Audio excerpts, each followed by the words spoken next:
This is NewsNation Prime.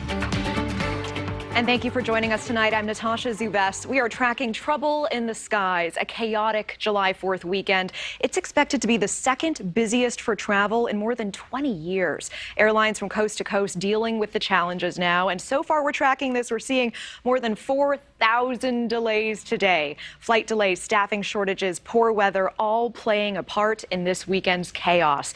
Meanwhile, so many of us are hitting the road and feeling the pain at the pump.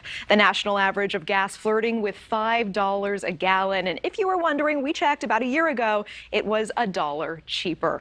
NewsNation correspondent Ryan Bass kicking us off tonight. And Ryan, we're seeing travel bounce back to pre-pandemic levels.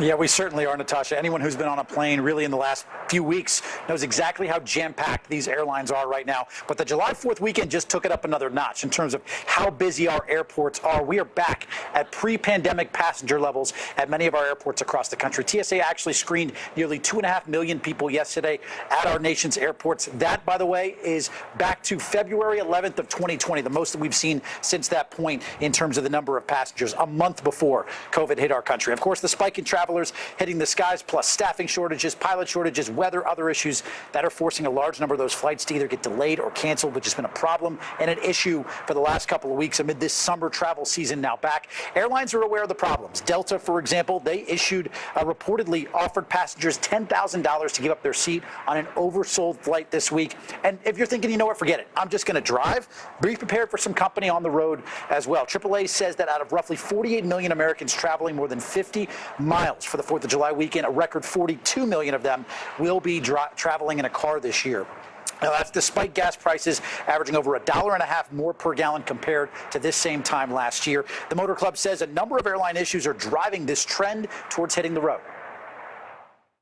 Maybe people are changing their vacation style right now because everything is so expensive. Another thing is folks have had a year to watch the airline woes with the delays and the cancellations and the long lines. And they may be thinking, you know, I've only got 5 days to get away. I think I'm just going to go by car.